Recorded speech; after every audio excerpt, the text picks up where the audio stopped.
예, 감사드립니다.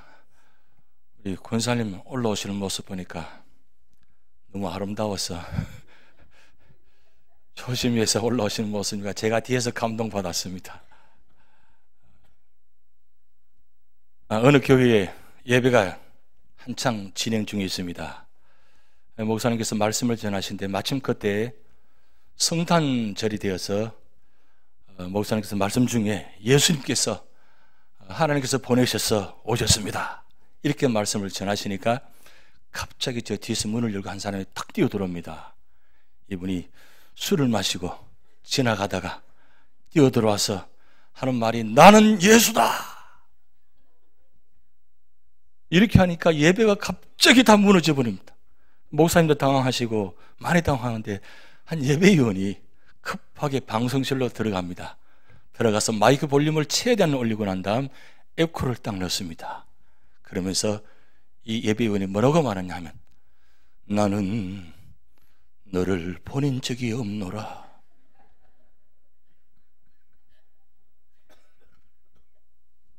이해하신 분은 이해하실 것입니다.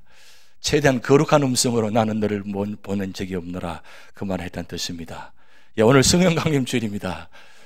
하나님께서, 예수님께서 약속하신 대로 성령을 보내셨기 때문에 오늘 사실 기쁜 날입니다.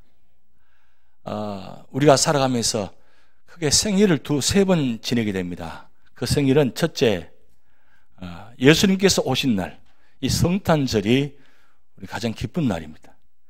그리고 두 번째 날이 바로 오늘입니다. 성령 강림 주일입니다. 요즘 성령 이야기하면 하도 이상하게 자꾸 바라보니까 이 장로교단에서는 성령 이야기를 자주 못합니다. 하면 저 신사도다, 저 순복음파다, 자꾸 이상하게 이야기하니까 장로교단은 성령을 이야기 자주 못합니다. 근데 사실은 성탄절만큼 이 성령 강림들 중요한 날입니다. 왜냐하면 조금 더 말씀드리겠지만 성령 강림들이 있음으로 통해서 예수님이 누구신지, 어떤 분인지, 내가 구원받은 게 어떻게 되었는지를 알기 때문입니다. 그래서 두 번째 기쁜 날이 성령 강림주일입니다. 그리고 세 번째 날은 내가 예수 믿고 구원받은 날, 그것은 성령의 역사로 말미암아 내가 예수 믿고 구원받았기 때문에 그 성령의 은혜로 인해서 내가 구원받은 날이 내가 육신이 태어난 날보다 더 중요한 날이라는 겁니다. 그래서 이 세 날이 우리는 기쁜 날입니다. 그래서 오늘 성령 강림 주일 정말 기쁜 마음으로 살아가시기 바랍니다. 왜냐하면 성령께서 오신 이유는 그냥 오신 것이 아니라 약속에 의해서 오셨기 때문입니다. 여러분, 성경에는 세 가지 주제로 구성이 되어 있습니다. 그것은 역사, 체험, 예언, 이렇게 구성되어 있는데 역사는 구약의 17권과 신약의 5권입니다. 이 역사는 성부, 성자, 성령 삼위 하나님의 역사 얘기입니다. 구약에는 성부 하나님께서 그 역사를 만들어 가시는 이야기인데 여기서 중요한 건 성부, 성자, 성령 삼위 하나님께서 함께 역사하셨습니다. 그래서 창세기 1장 1절 말씀 보면 태초에 하나님이 천지를 창조하시니라, 그 말씀이 나타나는데 이 하나님 단어는 단수가 아니라 복수입니다. 그 뜻은 태초에 성부, 성자, 성령 삼위 하나님께서 천지를 창조하셨다는 그 뜻입니다. 그런데 구약에 나타난 이 성부 하나님 역사 얘기는 주도적으로, 주체적으로 성부 하나님께서 역사를 하시고 그 다음에 성자, 성령 하나님은 객체로 일을 하신 것입니다. 그래서 삼위 하나님께서 일을 하셨지만 주도적으로 하신 분은 구약은 성부 하나님이십니다. 그런데 신약에 와서 이 구약에 예언된 모든 말씀을 이루시는데 마태, 마가, 누가, 요한복음이 바로 성자 하나님의 역사 이야기입니다. 구약에 예언되진 모든 일들을 그 말씀 하나 빠졌다는 거 마지막까지 시작부터 그 모든 일을 이루시는데 마태부터 요한복음까지 그 말씀을 다 기록해 놓았습니다. 그런데 여러분, 예수님께서 오실 때 그냥 오신 것이 아니라 성령에 의해서 오셨다고 말씀했습니다. 그리고 예수님께서 사역하시는 동안 늘 성부 하나님께 기도하신 모습을 볼 수 있습니다. 그래서 예수님께서 그 사역 감당하시면서 주도적으로는 성자 하나님께서, 예수님께서 사역하셨지만 객체적으로 성부 하나님, 성령 하나님 같이 함께 사역하셨습니다. 근데 중요한 건 성자 하나님 예수님께서 마태, 마가, 누가, 요한복음을 통해서 5가지 놀라운 일들을 말씀하고 있습니다. 그것은 성육신 사건, 그런 변화선 사건, 그리고 부활의 사건, 십자가 고난 사건, 부활의 사건, 그리고 성천의 사건입니다. 이 5가지 사역을 마태복음부터 사도행전 1장까지 기록해 놓았습니다. 근데 그 일을 감당하실 때 혼자 감당한 것이 아니라 성부 하나님께 기도하시고 성령의 도우심으로 시작부터 마칠 때까지 그 사역을 감당하셨습니다. 그리고 사도행전은 바로 성령 하나님께서 오신 사건을 기록해 놓았습니다. 여러분, 오늘 사도행전 1장, 2장을 말씀을 보고 있습니다. 2장, 이 사건은 그냥 우연히 된 것이 아니라 구약에 나타나 있는 이 예언의 말씀을 통해서 말씀하셨습니다. 예수님도 오실 때 그냥 오신 것이 아니라 구약의 모든 배경적으로는 예수님께서 어떻게 오실 것인가, 언제 오실 것인가, 어디 지역에 오실 것인가 기록해 놓았습니다. 마찬가지로 성령 하나님께도 어떻게 오실 것인가, 어떻게 사역할 것인가를 성경에 나타나 있는데 그것이 예언의 말씀이 나타나 있습니다. 말씀 보면 에스겔서 36장 26절 말씀 보면 이렇게 기록되어 있습니다. 또 새 영을 너희 속에 두고 새 마음을 너희에게 주되 너희 육신에게 굳은 마음을 제거하고 부드러운 마음을 줄 것이며, 성령께서 오시면 우리의 굳은 마음들을 다 제거하신다 그랬어요. 그리고 부드럽게 만들어 주십니다. 그래서 성령의 은혜를 사모하고 성령 받은 분들 보면 경직되지 않습니다. 언제나 부들부들 하십니다. 부들부들만이 아니라 누들누들까지 하십니다. 얼마나 좋은지 몰라요. 그렇게 경박하고 경직되어 있고 언제나 딱딱하고 그런 분들이 예수 믿고 성령의 은혜를 받으면 사람이 완전히 180도 달라집니다. 여러분, 사도 바울이 얼마나 경박하고 경직된 사람입니까? 그런 사람이 다메섹 도상에서 부활하신 예수 그리스도를 만나고 성령의 은혜를 받으니까 사울에서 바울로 바뀌는 모습, 얼마나 열정적이고 복음의 사람으로 바뀌는지 모릅니다. 그것이 바로 성령께서 오셔서 하는 역할을 구약의 에스겔서 36장 26절을 말씀하는데 27절 말씀 보면 또 내 영을 너희 속에 두어 너희로 내 율례를 행하게 하리니 너희가 내 규례를 지켜 행할지라. 구약에 나타나는 모든 말씀들을 내 힘으로는 이해할 수 없고 깨닫지 못하고 행할 수 없지만 성령께서 내 마음속에 계셔서 나의 마음을 인도하시면 이 모든 말씀들을 행할 수 있다는 겁니다. 성경에 나타나는 이 모든 말씀들을 하나도 빠뜨리지 않고 다 기억할 수 있고 행할 수 있다는 말씀이 나타났습니다. 그리고 요엘서 2장 28절 말씀 보면 아주 놀라운 말씀입니다. 그 후에 내가 내 신을 만민에게 부어주리니 너희 자녀들이 장래일을 말할 것이며 너희 늙은이는 꿈을 꾸며 너희 젊은이들은 이상을 볼 것이며. 전혀 꿈이 없고 희망이 없고 절망적인 사람들에게 자녀든 젊은이든 늙은이든 누구나 상관없이 성령이 오시면 이상을 보고 꿈을 꾸고 장래일을 말한다는 거예요. 이거는 신비주의가 아닙니다. 이상한 것이 아닙니다.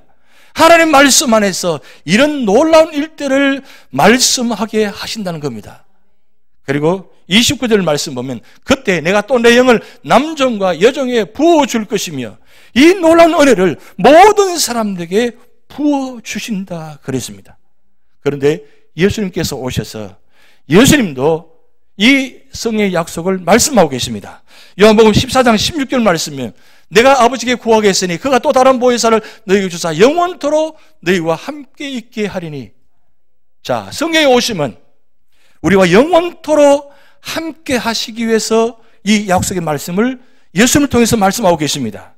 그리고 17절 말씀에 이 성령은 진리의 영인데 세상은 능히 그를 받지 못하나니 이는 그를 보지도 못하고 알지도 못함이라. 그러나 너희는 그를 아나니 그는 너희와 함께 거하시며 또 너희 속에 계시겠습니다.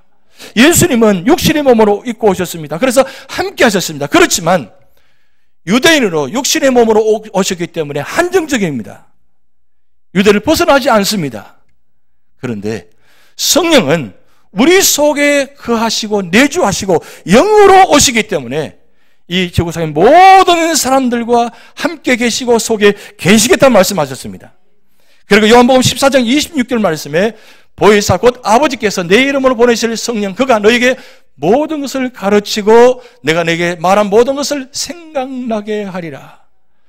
성경에 나타난 이 1189장에 나타난 모든 말씀들 우리는 이해하기 힘듭니다. 기억하지 못합니다. 그리고 성부 하나님께서 하신 일을, 성자 하나님께서 하신 일을 우리 좁은 지식으로 우리는 이해하지 못합니다. 받아들일 수가 없습니다. 그리고 예수님께서 오셨던 모든 사역들을 다 생각하지 못하고 기억하지 못합니다. 근데 성령께서 오시면 그 모든 것을 깨달을 수 있도록 가르쳐 주시고 그리고 생각나게 하리라 그랬습니다. 여러분, 지금도 성령 하나님은 우리 속에 내주어 계시면서 필요할 때, 힘들고 어려울 때 말씀을 생각나게 하십니다. 이상한 꿈을 꾸게 하는 것이 아니라, 이상한 음성을 듣게 하는 것이 아니라 온전한 성령의 역사는 우리 마음속에 말씀을 통해서 울림을 울립니다. 그러면 그 말씀을 들으면, 그 말씀을 붙잡으면 어떤 고난과 역경과 환난이 다가온다 할지라도 그 말씀을 가지고 붙들고 승리할 수 있게 만들어주시다는 뜻입니다. 그리고 예수님께서 40일째, 부활 후 40일째 되는 날 성찬의 직전에 또 말씀하셨습니다. 사도행전 1장 4절 말씀, 사도와 함께 모이사 그들에게 분부하여 이르시되 예루살렘을 떠나지 말고 내가 써 들은 바 아버지께 약속하신 것을 기다리라. 그리고 1장 5절 말씀에 이렇게 말씀 기록되어 있습니다. 요한은 물로 세례를 베풀었으나 너희는 몇 날이 못되어 성령으로 세례를 받으리라 하셨느니라. 성령이 임하면 먼저 성령으로 세례를 받게 됩니다. 이건 단회적입니다. 일회적입니다. 계속해서 받는 것이 아니라 일회적입니다. 그래서 세례 받는 것은 한 번 받는 것입니다. 두 번 받지 않습니다. 왜냐하면 이것이 바로 세례 받는 순간에 성령께서 임재하셔서 역사하시기 때문에 그것을 성령 세례라고 합니다. 그 세례는 단회적입니다. 그런데 그 성령을 세례 받는 순간에 우리 모습이 달라집니다. 그리고 이 성령을 받는 순간에 어떤 사람이 되어지느냐, 그것이 사도행전 1장 8절 말씀에 오직 성령이 너희에게 임하시면 너희가 권능을 받고 예루살렘과 온 유다와 사마리아와 땅 끝까지 이르러 내 증인이 되리라 하시니라 그랬습니다. 성령을 받으면 성령 안에서 나는 내주에 계시기 때문에 성부 하나님 하신 일을, 성령 하나님 하신 일을 다 깨닫게 됩니다. 그리고 확신이 이루어집니다. 믿어집니다. 그 믿어진 것을 내 입술로 땅 끝까지 복음을 전할 수 있다는 것입니다. 이건 내 힘으로 될 수 있는 게 아닙니다. 여러분, 선교 아무나 하는 게 아닙니다. 선교 아무 교회나 하는 것이 아닙니다. 성령의 역사가 없으면 개인이나 교회나 단체가 일을 할 수 없습니다. 중요한 것은 이 성령의 역사를 어떻게 감당할 것인가, 어떻게 행할 것인가, 이것이 중요합니다. 그런데 오늘 성령 강림의 사건은 특별한 날에 오셨습니다. 오늘 1절 말씀에 이렇게 말씀 기록되었습니다. 오순절 날이 이미 이름에 그들이 다 같이 한 곳에 모였더니, 성령 강림 사건은 오순절 날 이루어졌습니다. 성경에는 세 가지 절기를 가지고 반복되어지게 역사적 배경이 있습니다. 제가 지난주 말씀드렸지만 6월절, 오순절, 초막절, 이 세 절기를 통해서 구성되어집니다. 6월절은 애굽에서 구원받은 구출을 받은 패스오버, 이런 구원의 역사의 날입니다. 기념한 날입니다. 네, 6월절 날 다음부터 50일째 되는 오순, 이 오순이라는 것은 50이란 말입니다. 여러분, 사순절 아실 겁니다. 사순절 40이라는 뜻입니다. 이 오순절 날 임하는데 왜 하필이면 오순절 날 임했느냐? 이 오순절은 보리 추수를 해서 첫 이삭을 하나님께 드리는 날입니다. 그래서 77, 7, 49, 그래서 77절이라고 합니다. 이때 절에는 절기이기 때문에 보리맥을 거두어서 드렸기 때문에 맥추절이라고 합니다. 처음 드렸기 때문에 초실절이라고 합니다. 처음 얻은 열매를 드렸다. 그래서 초실절이라고 합니다. 그런데 이것을 오순절이라고 하는데, 이 오순절날 성령께서 강림하셨기 때문에 오늘 우리는 기독교에서는 성령 강림절이라고 합니다. 근데 왜 하필이면 오순절날 임하느냐? 여러분, 유대인들은 6월절, 오순절, 초막절 되면 남자 20세 이상은 누구든지 모든 사람이 다 예루살렘 성에 모입니다. 다 함께 모여서 함께 예배를 드리고 제사를 드립니다. 여러분, 오늘 본 말씀 2장에 보면 15개 지역의 본문 말씀이 지역 이름이 나옵니다. 우리가 말씀 읽지 않았지만 후반절에 나와 있습니다. 그 말씀 보면 각 지역의 사람들이 다 모였다는 뜻입니다. 각 지역의 사람들이 모였다는 뜻은 각 지역, 각 나라 말로 하는 사람들이 모였다는 그 뜻입니다. 근데 성령 강림이 오실 때 예수님께서 오시는 것처럼 조용히 마구간에서 태어나신 것이 아니라 성령 강림이 오시면 특별한 현상을 통해서 오십니다. 2절 말씀 보면 이렇게 기록되어 있습니다. 호련히 하늘로부터 급하고 강한 바람 같은 소리가 있어 그들이 앉은 온 집에 가득하며 라고 했습니다. 이 청각적인 것입니다. 성령에서 강림하실 때 분명히 소리는 나는데 소리가 아닙니다. 여기 말씀 보면 급하고 강한 바람이라고 하지 않고 바람 같은 소리가 있어라고 했습니다. 제가 한 오래전에 한 교회에서 예배 드리는 가운데 이런 은혜를 체험한 적이 있습니다. 분명히 예배 가운데 큰 소리가 갑자기 들렸습니다. 들렸는데 그 소리는 바람의 소리도 아니고 지진의 소리도 아닙니다. 무엇인가 큰 소리였는데 그 소리가 울리면서 나타나는 무슨 바람처럼 영향을 줍니다. 거기에 앉아있는 모든 사람들이 어떤 큰 바람이 내게 불어온 것처럼 느낌을 받게 합니다. 그런데 그 바람의 역사가 그 성전 안에 가득 채워지는 느낌이 채워집니다. 그런데 그 가득 채워질 때 제 마음속에 안에서 뭔가 충만해지는 느낌이 드는 느낌입니다. 이게 바로 급하고 강한 바람인데 소리가 있어 그들이 앉은 온 집에 가득했다 했습니다. 이 마가다락방입니다. 120문도가 지금 열심히 기도하는 가운데 갑작스럽게 이 청각적인 현상이 나타납니다. 그리고 두 번째 현상은 3절 말씀 보면 이렇게 말씀하고 있습니다. 마치 불의 혀처럼 갈라지는 것들이 그들에게 보여 각 사람 위에 하나씩 임하여 있더니라고 했습니다. 분명히 불은 불입니다. 불의 혀처럼 갈라진다고 했습니다. 여러분 불을 태워보면 이 불길이 올라옵니다. 이 불길이 올라오는데 이 불길의 역사가 나타나는 현상을 보면 그 위에서 아래로 나타나는데 여러분 저 말씀 뒷배경 보면 어떤 붉은 현상이 나타나죠. 모든 사람 위에 이 성령의 은혜가 나타나는데 불의 혀같이 갈라지는데 그 갈라지는 것이 120년 모든 사람 한 사람 머리에 있다는 겁니다. 이 뜻은 성령은 모든 사람에게 임한다는 뜻입니다. 임하는데 시각적으로 보여주는 것입니다. 왜 시각적으로 보여주는 거냐? 그것은 약속하신 말씀을 실제적으로 이루어졌다는 뜻을 나타나기 위해서 시각적으로 보여주는 겁니다. 그래서 청각적으로, 시각적으로 두 가지를 모습 보여주는데 사실은 사도행전에서 기록한 이유는 성령 강림의 이 나타나는 현상을 이야기하려고 하는 것이 아니라 세 번째가 중요합니다. 오늘 4절 말씀 보면 이렇게 기록되어 있습니다. 그들이 다 성령의 충만을 받고 성령이 말하게 하심을 따라 다른 언어들로 말하기를 시작하니라 그랬습니다. 자, 성령이 청각적으로 시각적으로 들려지고 보여줍니다. 그런데 이 성령이 역사하면 충만해진다고 했습니다. 우리가 일반적으로 성령 충만을 사모하십시오, 성령 충만하십시오 이야기합니다. 그러면 성령 충만이 무엇인가? 그게 우리의 질문입니다. 여기서 충만한 단어는 어떤 뜻이냐?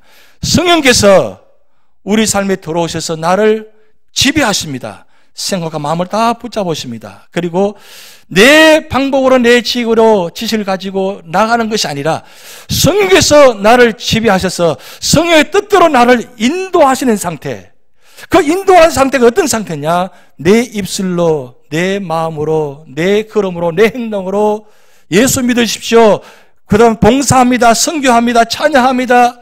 이런 말씀을 보게 됩니다. 이 모든 현상들이 바로 충만한 상태라는 것입니다. 그것이 지금 이때 이루어지는 겁니다. 그래서 청각적으로, 시각적으로 보여주는데 거기서 끝나지 않고 실제적으로 충만해지는데 여기 중요한 그 다음 말씀. 성령의 말하게 하심을 따라 하겠습니다. 성령 받기 전에는 내 생각대로 말했습니다. 내 방법대로 했습니다. 근데 성령을 받게 되면 내 뜻대로 하지 않고 내 지식으로 내 경험으로 하지 않고 성령의 뜻에 맞추어서 그 일을 감당합니다. 그 일을 진행합니다. 그런데 여기서 다른 언어들로 말하기를 시작하니라 그랬습니다. 이건 성경에서 가장 중요한 한 사건입니다. 창세기 11장 9절 말씀 보면 그러므로 그 이름을 바벨이라 하니 이는 여호와께서 거기에 온 땅의 언어를 혼잡하게 하셨음이라. 여호와께서 거기서 그를 온 지면에 흩으셨더라. 에덴 동산에서 하나님께서 창조하실 때는 사람을 창조하실 때 한 단어로 창조하셨습니다. 그런데 바벨탑 사건 전까지는 모든 사람들이 한 언어로 통하고 대화했습니다. 그런데 이 바벨탑 삶 그 순간부터 하나님께서 이 바벨탑을 무너지게 하시면서 흩어버렸습니다. 흩으면서 언어를 혼잡하게 했습니다. 서로가 말이 통하지 않습니다. 왜 그렇겠냐? 하나님께서 이 교만한 인간들을 말을 통하지 않게 하고 흩어버리는 뜻입니다. 그런데 이 언어의 흩어짐이 성령 강림의 순간에 하나가 되어지는 사건이 되어진 겁니다. 그래서 여기 120문도가 성령의 은혜를 받고 나가 자기도 모르게 뛰어나가서 복음을 전하는데 그 하는 말이 15개 지역의 방언으로 말을 하기 시작합니다. 한 번도 배워온 적이 없습니다. 훈련받은 적이 없습니다. 그런데 이들이 하는 말이 그 나라의 말로 들리기 시작합니다. 거기 있는 모든 사람들 15개 지역에 온 나라의 사람들이 깜짝 놀랍니다. 아니 저들이 어떤 사람들인데 알잖아요. 근데 그 사람들이 자기들을 쓰는 말을 하고 있다는 거예요. 이게 바로 하나님의 놀라운 언어의 역사입니다. 이 언어의 역사도 단일회적입니다. 왜 그렇게 하셨냐? 이건 성의 역사는 온 인류 모든 사람들을 하나로 만드신다는 뜻입니다. 그 뜻은 언어가 다르고 말이 다르고 생각이 다른다 할지라도 성령께서 역사하시면 모든 사람들이 하나가 되어진다는 것입니다. 교회가, 가정이, 개인이 바로 성령의 은혜를 받게 되면 모든 사람이 하나가 될 수 있다는 뜻입니다. 여러분, 성령의 은혜가 있으면, 성령의 역사가 있으면 생각이 나누어진 것이, 마음이 나누어진 것이 하나가 됩니다. 그래서 끝나지 않습니다. 요엘서 말씀처럼 젊은이들은 이상을 보고 자녀들은 꿈을 꾸고 늙은이는 꿈을 꾸고 비전을 이야기합니다. 세상에 할 수 없는 일들을 이야기합니다. 보통 일반적으로 이야기합니다. 할 수 없다고 이야기합니다. 될 수 없다고 이야기합니다. 그것이 우리 인간이 생각합니다. 내 경우 비춰와서는 안 된다고 이야기합니다. 그런데 성령께서 역사하시면 할 수 없는 것을 하게 하십니다. 볼 수 없는 것을 보게 하십니다.